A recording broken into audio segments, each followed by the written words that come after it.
Hi friends, പുതിയൊരു വീഡിയോയിലേക്ക് സ്വാഗതം. നമ്മുടെ ഇന്നത്തെ യാത്ര കോട്ടയം ജില്ലയിലെ തന്നെ ഏറ്റവും ഉയരം കൂടിയ കൊടുമുടിയായ ഇല്ലിക്കൽ കല്ലിലേക്കാണ്.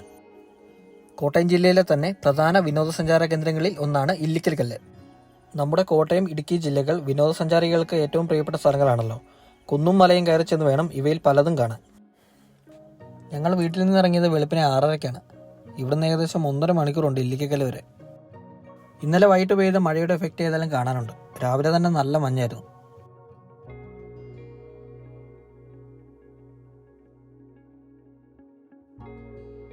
പാലായിൽ നിന്ന് ഈരാറ്റുപേട്ട പോകുന്ന വഴി പനക്കപ്പാലം ജംഗ്ഷനിൽ നിന്ന് ഇടത്തേക്ക് കാണുന്ന ഈ വഴിയാണ് നമുക്ക് പോകേണ്ടത്.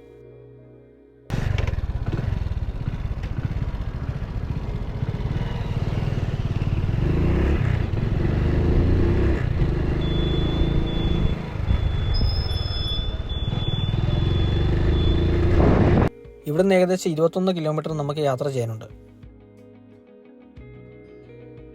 ഈ റോഡിൽ കുറച്ച് സഞ്ചരിച്ചാൽ നമുക്ക് ഈരാറ്റുപേട്ട മുട്ടൻ റോഡിലെത്താം. അവിടെ നിന്ന് ഇടത്തേക്ക് തിരിഞ്ഞ് കുറച്ച് മുന്നോട്ട് വരുമ്പോൾ കുളത്തുക്കടവ് എന്ന ജംഗ്ഷൻ കാണാം. ഈ ജംഗ്ഷനിൽ നിന്ന് വലത്തേക്ക് തിരിഞ്ഞ് ഈ കാണുന്ന പാലത്തിലൂടെ കയറിയാണ് നമുക്ക് പോകേണ്ടത്.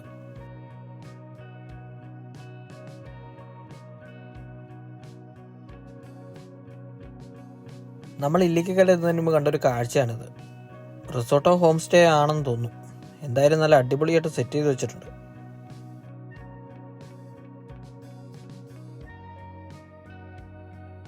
ഈ കാണുന്ന വഴിയെ മുന്നോട്ടാണ് നമുക്ക് ഇല്ലിക്കൽ കല്ലിലേക്ക് പോകേണ്ടത്.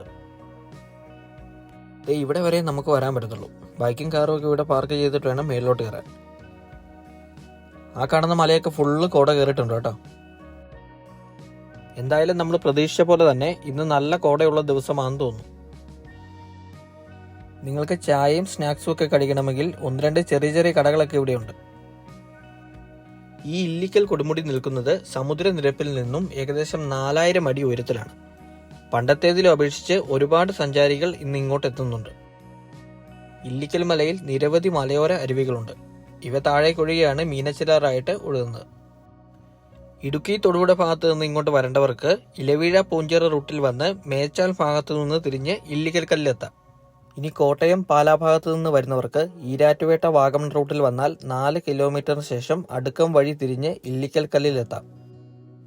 ഇനി മേളിൽ ചെന്ന് ടിക്കറ്റ് എടുത്തിട്ട് വേണം നമുക്ക് യാത്ര തുടരാൻ. നടക്കാൻ പാടുള്ളവർക്ക് ഇവിടെ ജീപ്പ് സവാരിയൊക്കെ ഉണ്ട്. ടിക്കറ്റ് ഒരാൾക്ക് 20 രൂപയും ജീപ്പിന് പോകണമെങ്കിൽ ഒരാൾക്ക് 38 രൂപയുമാണ് ചാർജ് വരുന്നത്.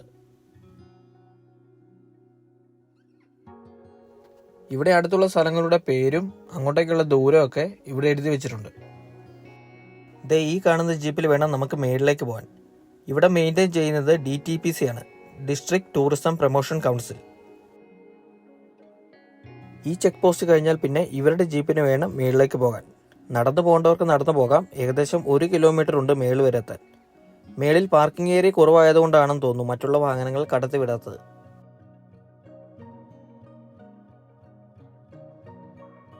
ജീപ്പിന് ചുരം കയറി വരുമ്പോൾ മലകളുടെയൊക്കെ ഭംഗിയും കൂടിക്കൂടി വരുന്നുണ്ട്. ചെറിയ ചാറ്റൽ മഴയൊക്കെ ഉള്ളതുകൊണ്ട് മേളിൽ നല്ല കോട കാണുമെന്നാണ് തോന്നുന്നത്. ഇന്ന് ഇടദിവസം ആയതുകൊണ്ട് തന്നെ തിരക്ക് കുറവായിരുന്നു. അതുകൊണ്ട് ജീപ്പിൽ നമ്മൾ മാത്രമേ ഉണ്ടായിരുന്നുള്ളൂ. ജീപ്പിന് ഇവിടെ വന്ന് ഇറങ്ങിയിട്ട് മേളിലേക്ക് നടന്നു വേണം പോകാൻ. താഴത്തെ പോലെ ഇവിടെയും 1-2 കടകളൊക്കെ ഉണ്ട്. ഇവിടെ കാണുന്ന ഈ കടയിലൊക്കെ ബ്രെഡ് ഓംപ്ലേറ്റും ചായയും ഒക്കെ കിട്ടുന്നതാണ് കേട്ടോ. നമ്മൾ വന്ന് ജീപ്പിന് താഴേക്ക് പോകണം കേട്ടോ, അടുത്ത ആൾക്കാരെ കൂട്ടിക്കൊണ്ടുവരാൻ വേണ്ടി. സാധാരണ ഇവിടെ 2 ജീപ്പുകൾ കാണുന്നതാണ്. ഇന്ന് തിരക്ക് കുറവായതുകൊണ്ടും ഇടദിവസം ആയതുകൊണ്ടും ആണെന്ന് തോന്നുന്നു ഒരു ജീപ്പ് ഉണ്ടായിരുന്നുള്ളൂ.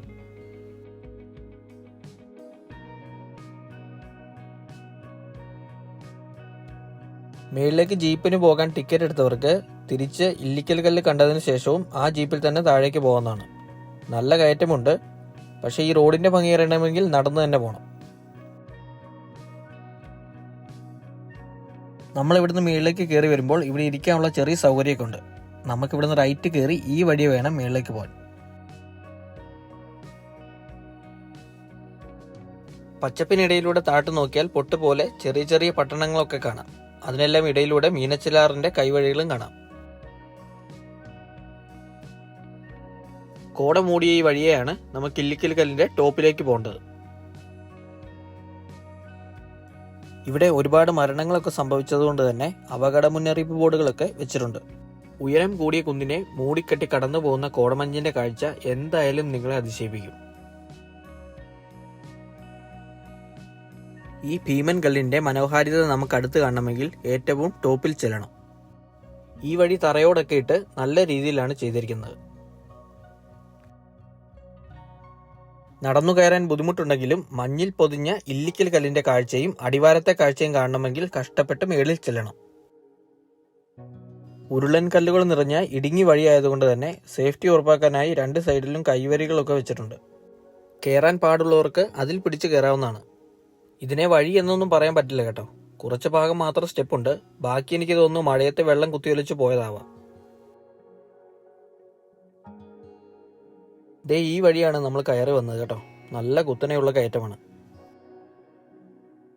മേളിലേക്ക് കയറുമ്പോൾ തന്നെ കോടമഞ്ഞ് നിറഞ്ഞ മലകളും ചെരുവുകളും ഒക്കെ നമുക്ക് കാണാൻ പറ്റും.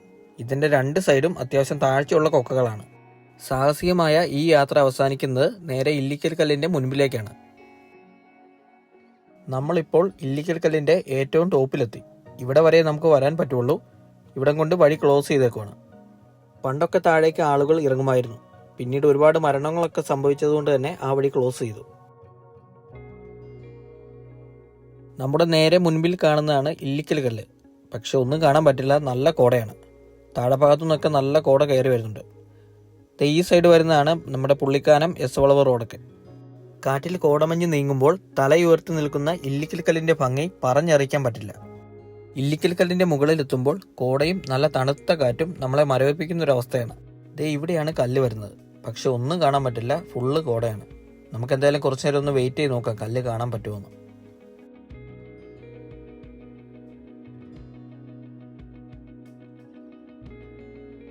നേരിയ മഴയും കോടയുമുള്ള കാലാവസ്ഥയാണ് ഇല്ലിക്കൽ കല്ല് കാണാൻ ഏറ്റവും നല്ല സമയം. കാറ്റിനൊപ്പം കോട നീങ്ങുമ്പോൾ അകലെ നിന്നും ഇല്ലിക്കൽ കല്ല് തെളിഞ്ഞു വരുന്ന കാഴ്ച അടിപൊളിയാണ്. ഈ കാണുന്നതാണ് ഇല്ലിക്കൽ കല്ലിലെ പ്രശസ്തമായ നരകപാലം എന്നറിയപ്പെടുന്ന അപകടം പിടിച്ച ഭാഗം. ഇരുവശത്തും നല്ല താഴ്ചകളുള്ള കുഴികൾ ഉള്ളതിനാൽ ഒരു സമയത്ത് ഒരാൾക്ക് മാത്രമേ അതിലൂടെ നടന്നു പോകാൻ പറ്റുള്ളൂ. ഈ കാണുന്ന ഇല്ലിക്കൽ കല്ല് 3 മലകൾ ചേരുന്നതാണ്. ഓരോ കുന്നുകൾക്കും അതിന്റെ രൂപത്തിനനുസരിച്ച് പ്രത്യേക പേരുകളുണ്ട്. കൂണിനോട് സാദൃശ്യമുള്ള 1ാമത്തെ കല്ല് കൂടക്കല്ലെന്നും 2ാമത്തെ കല്ല് കൂനക്കല്ലെന്നും അറിയപ്പെടുന്നു. പുരാണങ്ങളിൽ പറയുന്ന അമൂല്യ സസ്യമായ നീലക്കൊടുവേലി ഇവിടെ വളരുന്നു എന്ന് വിശ്വസിക്കപ്പെടുന്നു. ഈ നീല പുഷ്പത്തിന് അമാനുഷിക ശക്തികൾ ഉണ്ടെന്നാണ് പറയുന്നത്. ഇല്ലിക്കൽ കല്ലിനടുത്ത് 2 വെള്ളച്ചാട്ടം കൂടി കാണാൻ നമുക്ക് പോകേണ്ടതുകൊണ്ട് ഇവിടുന്ന് പയ്യെ ഇറങ്ങുവാണ്. നല്ല ചെങ്കുത്തായ ഇറക്കമാണ്. അതുകൊണ്ട് സൂക്ഷിച്ച് ഈ കമ്പിയിൽ പിടിച്ചു വേണം ഇറങ്ങാൻ.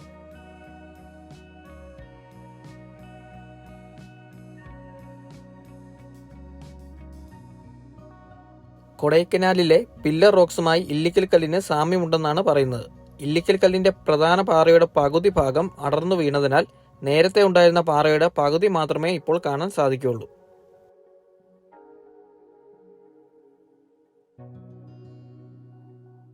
ഇല്ലിക്കൽ കല്ല് കാണാൻ ഏറ്റവും നല്ല സമയം സെപ്റ്റംബർ മുതൽ മാർച്ച് വരെയാണ്. അതുപോലെ തന്നെ നല്ല മഴയുള്ള സമയത്ത് ഇങ്ങോട്ടുള്ള പ്രവേശനം ക്ലോസ് ചെയ്യാറുണ്ട്. ഇടിമിന്നലേൽക്കും എന്നതുകൊണ്ടും ഉരുളുപൊട്ടാൻ സാധ്യതയുള്ള പ്രദേശമായതുകൊണ്ടുമാണ് ഇങ്ങനെ ചെയ്യുന്നത്. ഇതുപോലെ പോതപ്പുല്ല് നിറഞ്ഞ വഴിയിലൂടെ പോകാൻ ഒരു പ്രത്യേക ഭംഗിയാണ്. സൂക്ഷിച്ചു പോയില്ലെങ്കിൽ പാമ്പൊക്കെ കാണാനും ചാൻസ് ഉണ്ട്.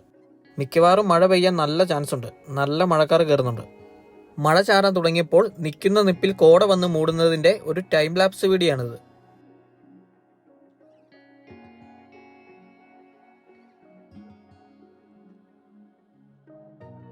നല്ല മഴയും മഞ്ഞുമുള്ള സമയത്ത് ഇതിലെയുള്ള ജീപ്പ് യാത്ര നല്ല കിടിലൻ വൈബാണ്.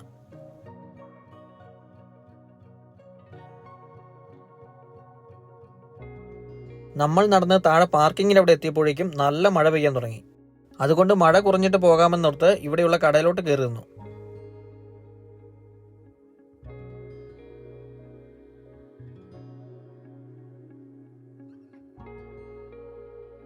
ഈ കടയിൽ നല്ല ഉപ്പിലിട്ട മാങ്ങയും നെല്ലിക്കയും ഒക്കെ കിട്ടും കേട്ടോ. പക്ഷെ നല്ല മഴയായതുകൊണ്ട് നമ്മൾ കഴിക്കാൻ മേടിച്ചത് നല്ല ചൂട് ചായയും ബ്രെഡ് ഓംപ്ലേറ്റും ആയിരുന്നു.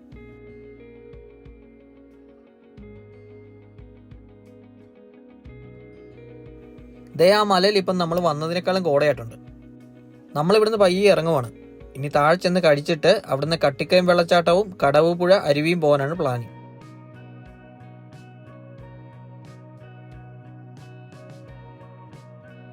നമ്മൾ ഫുഡെല്ലാം കഴിച്ചതിന് ശേഷം നേരെ വന്നത് കട്ടിക്കയം വെള്ളച്ചാട്ടത്തിലേക്കാണ്. ഇല്ലിക്കൽ കല്ലിൽ നിന്നും ഒരു 3 കിലോമീറ്റർ താഴേക്ക് വന്നാൽ അവിടുന്ന് റൈറ്റിലേക്ക് തിരിഞ്ഞ് 1 കിലോമീറ്റർ യാത്ര ചെയ്താൽ കട്ടിക്കയം വെള്ളച്ചാട്ടത്തിന്റെ പാർക്കിംഗ് ഏരിയയിൽ എത്താം. ഇവിടെ 10 രൂപയാണ് ബൈക്കിന് പാർക്കിംഗ് ഫീ കൊടുക്കേണ്ടത്.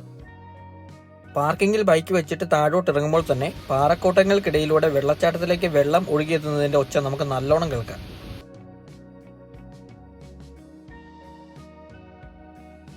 താഴേക്ക് ഇറങ്ങുമ്പോൾ കുറച്ച് ഭാഗത്ത് മാത്രം സ്റ്റെപ്പുണ്ട്. ബാക്കി ഭാഗം ഇരുന്നും നിരങ്ങി മരത്തിന്റെ വേരിലൊക്കെ പിടിച്ചു വേണം താഴോട്ടിറങ്ങാൻ. ഇവിടെ ചുറ്റിനും മരങ്ങളൊക്കെ നിൽക്കുന്നത് കൊണ്ട് കാടിനുള്ളിലെ വെള്ളച്ചാട്ടത്തിന്റെ ഒരു ഫീലാണ്. ഏകദേശം 50 അടി ഹൈറ്റിൽ നിന്നാണ് ഈ വെള്ളച്ചാട്ടം താഴേക്ക് ഒഴുകുന്നത്. ഇല്ലിക്കൽ കല്ലിനേക്കാളും അത്യാവശ്യം നല്ല തിരക്കുണ്ടായിരുന്നു ഇവിടെ. നമ്മൾ ഇത്രയും കഷ്ടപ്പെട്ട് വന്നിട്ട് താഴെ വരുമ്പോൾ ഉള്ള കാഴ്ച ഇതാണ്. നല്ല തണുത്ത തെളിഞ്ഞ വെള്ളത്തിൽ കുളിക്കാൻ സാധിക്കുമെങ്കിലും അപകട സാധ്യത കൂടുതലാണ്. കേരളത്തിലെ ഏറ്റവും സുരക്ഷിതമല്ലാത്ത വെള്ളച്ചാട്ടങ്ങളിൽ ഒന്നാണ് കട്ടിക്കയം വെള്ളച്ചാട്ടം. നമ്മൾ താഴേക്ക് ഇറങ്ങുമ്പോൾ ഇത്രയും മനോഹരമായ വെള്ളച്ചാട്ടത്തിന് മുന്നിലേക്കാണ് നമ്മൾ എത്തുന്നത് എന്ന് മനസ്സിലാവില്ല.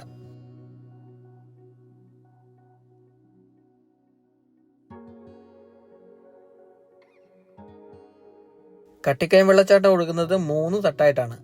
ഡ്രോൺ വിഷ്വൽ എടുത്തപ്പോഴാണ് കട്ടിക്കയം വെള്ളച്ചാട്ടത്തിന്റെ യഥാർത്ഥ ഭംഗി മനസ്സിലായത്. വെള്ളച്ചാട്ടത്തിന് താഴെയുള്ള ഈ തടാകമാണ് കട്ടിക്കയത്തിന്റെ പ്രധാന ആകർഷണം. തടാകത്തിനടിയിലെ പാറയിലെ വിടവുകൾ കൂടുതൽ അപകടമുണ്ടാക്കുന്നതാണ്. താഴ്ച കുറവാണെന്ന് തോന്നുമെങ്കിലും പലയിടങ്ങളിലും നല്ല താഴ്ചയുണ്ട്. അതുപോലെ തന്നെ മണ്ണിൽ കാൽ താന്നു പോകാനുള്ള ചാൻസുമുണ്ട്.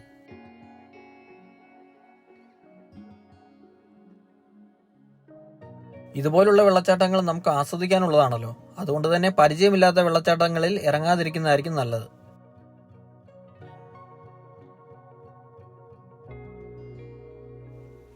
ഈ വെള്ളച്ചാട്ടത്തിന്റെ ഏറ്റവും താഴെ വരെ പോകാൻ പറ്റില്ലെങ്കിലും 2ാമത്തെ തട്ട് വരെ പോകുന്നവരുണ്ട്.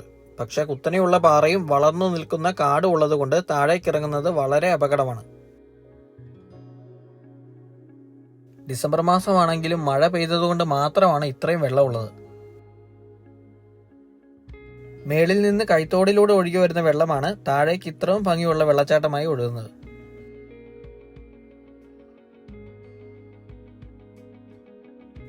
ഈ കാണുന്നതാണ് ഇന്നത്തെ തിരക്ക്.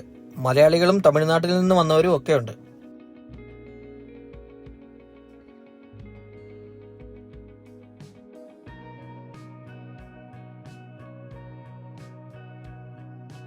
ശ്രദ്ധിച്ചു നോക്കിയാൽ മേളിൽ നിന്ന് താഴേക്ക് ആൾക്കാർ ഇറങ്ങി വരുന്നത് കാണാം. ഇത്രയും താഴ്ചയുണ്ട് മേളിൽ നിന്ന് വെള്ളച്ചാട്ടത്തിലേക്ക്. ഇതുപോലെ വേരുകളും കല്ലുകളും നിറഞ്ഞ വഴിയിലൂടെ വേണം നമുക്ക് കയറിപ്പോവാൻ. ഇവിടുത്തെ കാഴ്ചകളൊക്കെ കണ്ട് നമ്മൾ ഇനി നേരെ പോകുന്നത് കടവുപുഴ അരുവിയിലേക്കാണ്. ഇവിടുന്ന് ഏകദേശം 7 കിലോമീറ്റർ ഉണ്ട് കടവുപുഴയിലേക്ക്.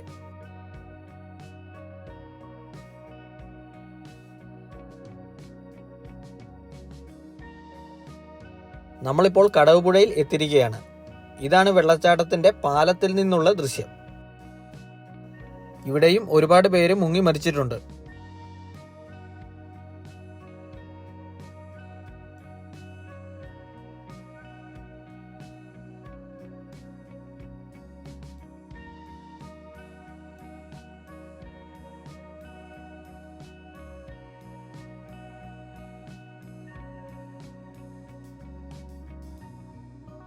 ഇവിടം ഫോട്ടോഷൂട്ടിനൊക്കെ പറ്റിയ നല്ല അടിപൊളി സ്ഥലമാണ്. ഇതാണ് കടവുപുഴ അരുവി. നമ്മുടെ മുന്നിൽ കാണുന്ന ഈ പൂള് പോലുള്ള ഭാഗമാണ് ഏറ്റവും അപകടം പിടിച്ച സ്ഥലം. ഈ കയത്തിന് നല്ല താഴ്ചയുണ്ടെന്നാണ് ഇവിടെയുള്ളവർ പറഞ്ഞത്. കുറച്ചു കാലം മുൻപ് വരെ ഈ വെള്ളച്ചാട്ടത്തെ പറ്റി അധികം ആർക്കും അറിയില്ലായിരുന്നു. പിന്നീട് സോഷ്യൽ മീഡിയയിലൂടെയാണ് ഈ വെള്ളച്ചാട്ടം ഇത്രയ്ക്ക് ഫേമസ് ആയത്.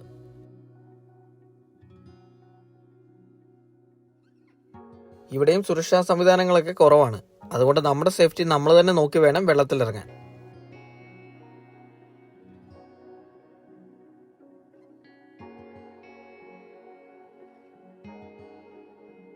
നിങ്ങൾ ഇങ്ങോട്ട് വരാൻ ആഗ്രഹിക്കുന്നുണ്ടെങ്കിൽ കഴിവതും മഴക്കാലം ഒഴിവാക്കുക.